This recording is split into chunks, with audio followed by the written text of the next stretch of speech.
If I were moving to the Colorado mountains in 2025, I wouldn't just pick the flashiest ski town or follow a top 10 list online. I'd choose a place based on lifestyle, pace, and what actually fits in my day-to-day life in the mountains. In this video, I'm going to walk you through where I live now and what I'd do differently if I were starting over, the best areas for outdoor lovers, families, and remote workers in Summit County, and the underrated mountain towns that most people overlook but probably shouldn't. I'm Anthony, a local real estate agent here in Summit County, and I've helped tons of people relocate from across the country to mountain towns like Breckenridge, Silverthorn, and Frisco. Guys, I live this lifestyle every single day, and I know what matters when it comes to choosing where to live in the mountains. Let's start with where I live right now and why we're starting to think about what's next. I currently live in Silverthorn, and it's great. It's central, it's accessible, and has grown a lot in the last few years. When I moved here back in 2021,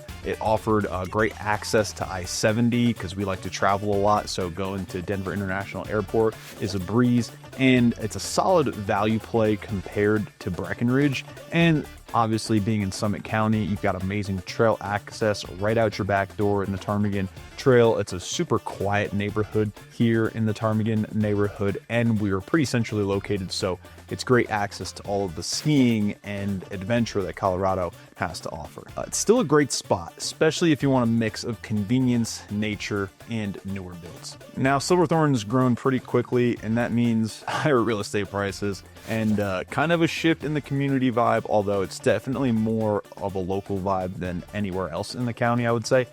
Our lifestyle is shifting too. I'm thinking more about long-term peace, connection, and a little more breathing room, which is why I love Ptarmigan, and I could see myself being here for a very long time. So some pros of Silverthorn: easy access to everything that Summit County has to offer, a lot of newer homes because we have the most amount of buildable land, and we're seeing a lot of build out happen in Silverthorn, so you have great opportunity for new construction, and it's a great value for Summit County. Homes here are still transacting in the $700 to $800 price per square foot range, which is definitely on the low end for Summit County. The cons is that it can feel a bit transient. A lot of kids my age come here to live that ski bum lifestyle, take the ideal 6-month to 1-year vacation off of life and just take a little break, right? And then they end up falling in love with it and stay here for a few years and come to find out that it's super expensive to maintain and sustain here, so they end up leaving. We just got really lucky financially that we ended up buying a small little place and rolling that in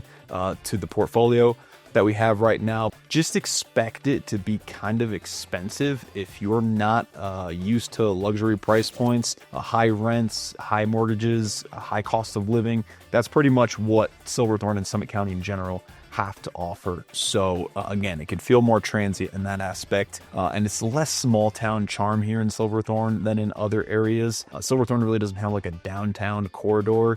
It was mainly a pass-through town for many years, and then within the last 5 years, since the pandemic, really, we started seeing a ton of build out and a ton of amenities come to Silverthorn. So it certainly is building that community vibe, but it doesn't have that small town charm that you'd find in like Frisco or Breckenridge. Now, if I were in my late 20s or early 30s, which ironically I am, working remotely or chasing that ski town dream, I'd look somewhere with lifestyle front and center. And so Breckenridge would probably be my top choice, especially if I was like a bachelor and I just wanted a downtown with shops and restaurants and things to do. I mean, Breckenridge has their historic district, Warriors Mark, which is a great little neighborhood because you're super close to Main Street. So as a young bachelor, remote worker, if you're looking for things to do, accessibility to the ski resort, I think Breckenridge is great. Again, all of these things are going to attract more of a younger,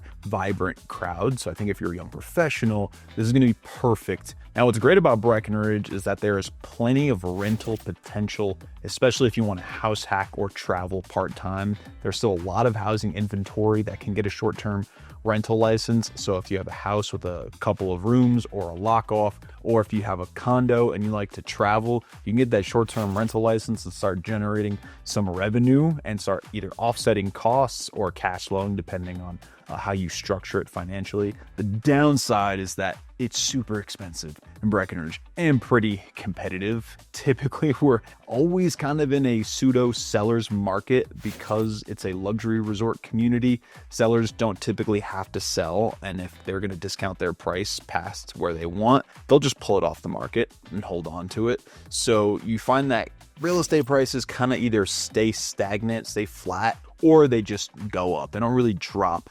significantly enough to where there's like a real estate crash here in Summit County. So again, entry-level condos, they are expensive, starting in that $500,000 to $600,000 range. But the positive is that, you know, when you're buying a condo like that, you're usually part of an HOA. And what's great about that is that the HOA will take care of literally everything. And especially as a remote professional who's just focused on work and trying to build their career, and when you're not building your career, you want to be traveling and doing fun things, it's so nice to have the HOA be able to take care of snow removal, trash removal, recycle, heat, electric, cable, Wi-Fi, all of these things, common area maintenance, lawn maintenance. I mean, everything is taken care of for you. All you got to do is just front the cost or the fee to pay the HOA, and it's all taken care of for you. So it's a huge pro to being able to get into one of these condos here in Breck. Okay, but what if I were starting fresh with a family and maybe I'm looking for a little bit more space,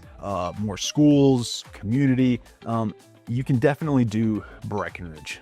If that's kind of your lifestyle, if you like to take the family out for dinner, Breckenridge is certainly fantastic. And there's two elementary schools, the Upper Blue Elementary and the Breckenridge Elementary. So I would also be looking at Frisco, Dillon. In Frisco, you've got the high school and the Summit Middle School, which basically once every kid gets to that middle school age or high school age, they really only have Summit Middle School or Summit High School to go to.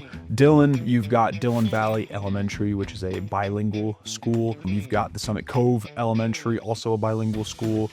In Silverthorn, you have Silverthorn Elementary, also a bilingual school. So it's great. All your kids are going to be learning English and Spanish, and there's a huge Spanish community here in Summit County, so that's going to be great for your kids. Now, whether you have kids or not, all of these towns are going to check a lot of boxes depending on your lifestyle. So Frisco is really good for, you've got walkability to downtown. There's always local events going on, like the Thursday concerts that they have during the summer. There's a real community vibe in Frisco compared to places like Breckenridge or even places like Vail. Dillon offers lake access, quieter pace, and it's got a growing town core, although right now the developer's having trouble getting things approved. But I see a future with Dillon where there's definitely going to be tons of new development. They're just working through kinks right now and trying to make it work sustainably. So we just got to give it a little bit of time. But I think Dillon, there's a great sense of community there. But again, if you're not looking for the schools, you've got the amphitheater, you've got the Dillon Marina, so you can rent boats in Dillon, and then your close proximity to Keystone. And Keystone has some great little residential pockets that are separate from the tourist core. Lots of trails, bigger homes, access to golfing, especially in the Keystone Ranch, one of my favorite neighborhoods.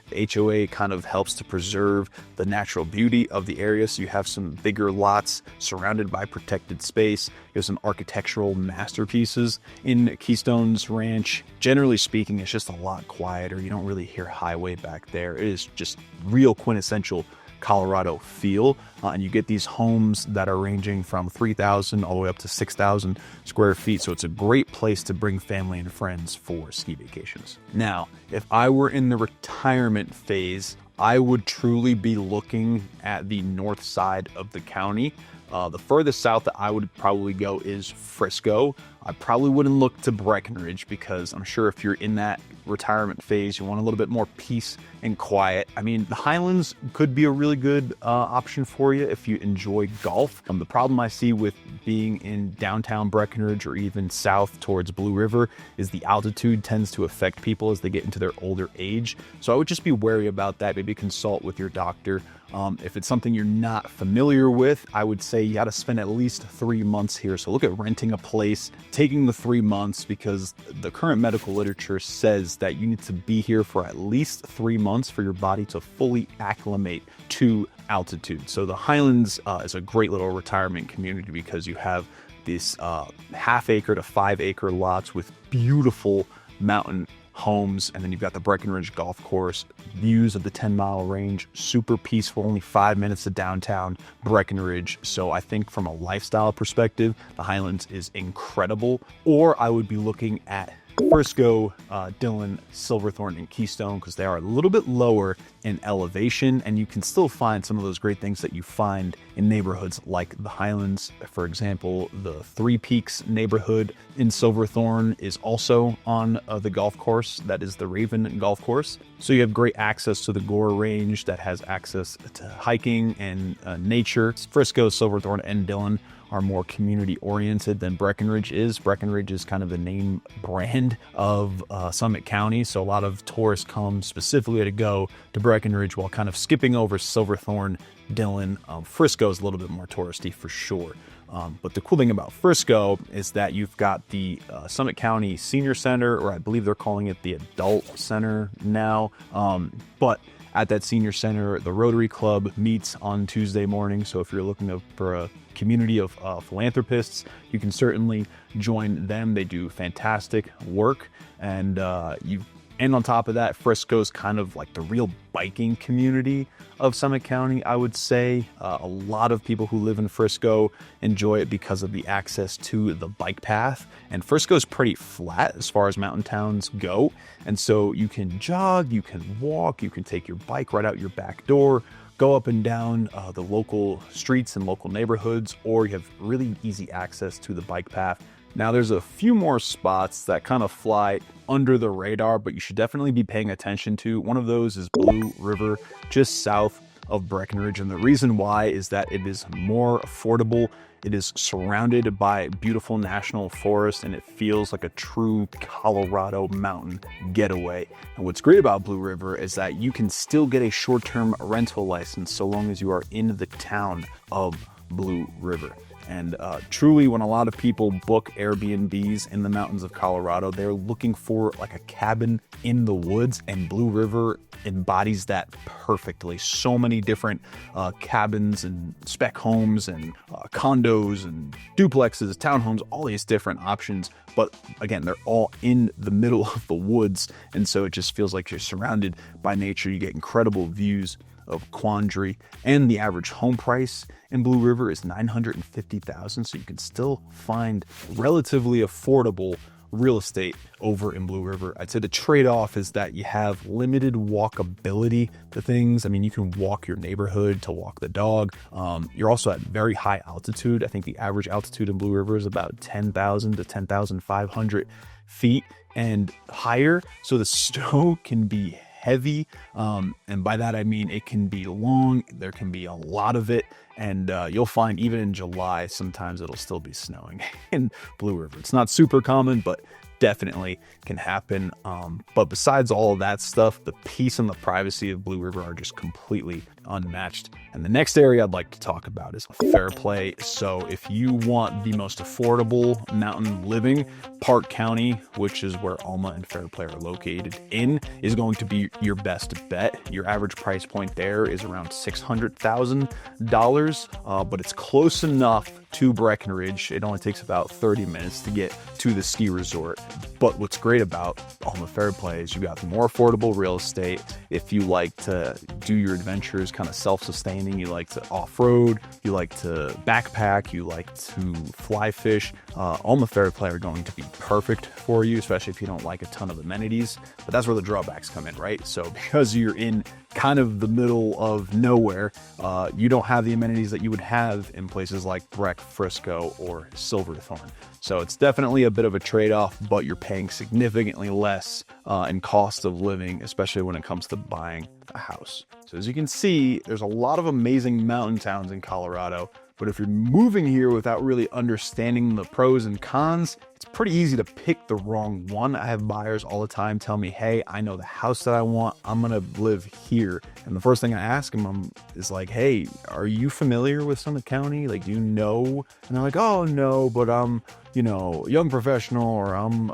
retiring and I just know I want to be in the mountains and this is where I want to be because I like this house. Well, you know, you might like the house, but what about the neighborhood? What about the town? What about the commuting? What about access to lifestyle and amenities? If you don't know about any of that stuff, it's really easy to make the wrong decision, which is where I come in. My name is Anthony Soul with Live Sotheby's International. I'm a local here and I've been helping a ton of people buy homes in the mountains. And I guarantee you, if you go at this alone, you are going to go down a long rabbit hole and you're going to be utterly confused. Where if we just talk, we set up a little consultation, I kind of give you the idea, you tell me what you want, I guide you in the right direction. I'm going to be able to help you find exactly what you're looking for because I understand these neighborhoods better than anybody. So you can find my number and my email right here on the screen. Call me. You are going to get me directly. This is my personal cell. So you're not going to be talking to some assistant. And then we're going to have these conversations and I'm going to help guide you into the perfect neighborhood, because you might have found the perfect house, but man, you choose the wrong neighborhood and you're going to absolutely regret your decision moving to the mountain. So let's work together to help you find the perfect home. Thank you guys for watching this week's video, and I'll see you next week.